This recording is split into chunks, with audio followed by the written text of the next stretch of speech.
Chair recognizes the senior senator from Ohio. As if in legislative session and notwithstanding Rule 22, I ask unanimous consent that the Senate proceed to immediate consideration of S. 1771, which is at the desk. Further, I ask that the bill be considered read a third time and passed, and that the motion to reconsider be considered made and laid upon the table. Is there an objection? Chair recognizes the senator from Connecticut. Mr. President, I'm going to object, but I think the senator has some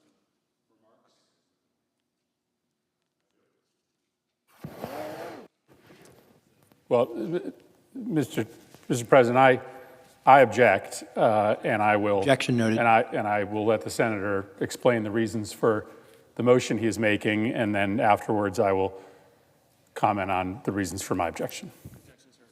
Objections heard. Chair recognizes senator from Ohio. It's now indisputable that the last 4 years saw more injuries and more deaths of law enforcement officers than at any time in American history. Let me just read to you, Mr. President, some of the data. From 2021 to 2023, more officers were feloniously killed than in any other consecutive 3-year period of time over the last 20 years. Let me repeat that. More deaths over the last 3 years than at any 3-year period in the last 20 years. Let me give you the numbers. 194 officers were killed from 2021 to 2023. Last year, in 2024, 234 police officers were killed in the line of duty. Tomorrow, we will see their families on the Capitol. We will see the moms that no longer have their kids, the kids that no longer have their moms and dads, the sisters that don't have their brothers, the brothers that don't have their sisters. 234 officers just last year, including a Cleveland police officer that, Mr. President, I think you know well. His name is Jamison Ritter, and I wear his badge today with an honor. He was killed on the 4th of July, responding to a police call in Cleveland. Good person, went in there, gave all the notice he could. As the arrests were being made, the assailant shot and killed him. Imagine that phone call. Mr. President, you have now almost adult kids and daughters, and you have an adult son, I believe. Imagine getting that phone call that your child has been killed in the line of duty, a person who put their entire life under risk, for us, for our communities. And my colleague from Connecticut, in his state, just a year ago, and I hope he remembers it, I'm sure he does, because I assume he's a good man. There's a gentleman named Aaron Pelletier. He got killed a year ago. He was a Connecticut state trooper, killed in a line of duty. He's one of those 234 people. And just sadly, a week and a half ago, Larry Henderson, retired, my age, retired from the Hamilton County Sheriff's Department. You know, you go to some places and they always go to a funeral and they say he was a good man, and you're not sure if people meant it or not because it's a terrible time of tragedy. As I walked into the Syntax Center, a place where you have large gatherings of people, there was line out the door, cars around the corner to pay tribute to him and his family. You know what everybody said? Of all the people, how could it have happened to Larry? A good man. I talked to his wife, talked to him about this bill and how important this was to the community to get this done. And as I was telling her that, she gave me a big hug and said, please fight for Larry and for the others that wear the uniform so that this does not happen again. In 2025, the list keeps growing. We continue to see more and more fallen officers. So what's the solution?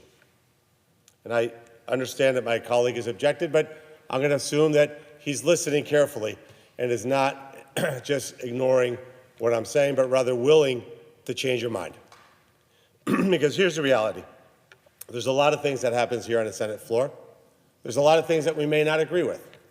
There's lots of policies where we maybe have one viewpoint on the Republican side and one on the Democrat side, and that's fine, and that's healthy. And I think that's what this institution was intended to be. In my humble opinion, having been here 4.5 months, I wish there was more debate, that there was more robust conversations about the issues, but here we are. But this is a very simple bill. This bill just says, look, let's just make certain that there's federal jurisdiction whenever a federal law enforcement officer is killed or injured in the line of duty. And let's make certain that we have the police officers' backs like they have ours, and put a mandatory 20-year prison sentence for anybody that harms a member of law enforcement. That's it. It's not a 2,000-page bill. It's not a 4,000-page bill. It's a 3-page bill. It's just a simple way that this institution, this body, can come together. And in your case, to my colleague from Connecticut, you've had Aaron Pelletier. I'm sure you and your community suffered greatly when you lost him in the line of duty, just as my community in Southwest Ohio and Cincinnati suffered when this great man, after retiring from the line of duty, after retiring, he's out directing traffic for a graduation at the University of Cincinnati and was absolutely murdered for the crime of wearing the uniform. We can stop this. We can today. Today can be a day that people, Americans watching, who have less and less faith in our government's ability to come together to get things done, when they see bickering and arguing, that they don't quite understand what it is that we're doing here, today's a day that we can come together and say we, on both sides, not as Democrats or as Republicans, but as Americans, that we support law enforcement. And that's what I'm asking my Democrat colleague to consider. Just a simple statement. We, the entire United States Senate, can come together for once, unanimously, and say we have the backs of law enforcement and pass the Larry Henderson Act. Thank you, Mr. President. Chair recognizes the senator from Connecticut. Thank you, Mr. President. I appreciate the gentleman's remarks. I look forward to getting to know him as a new colleague. But let me explain to the gentleman why I objected.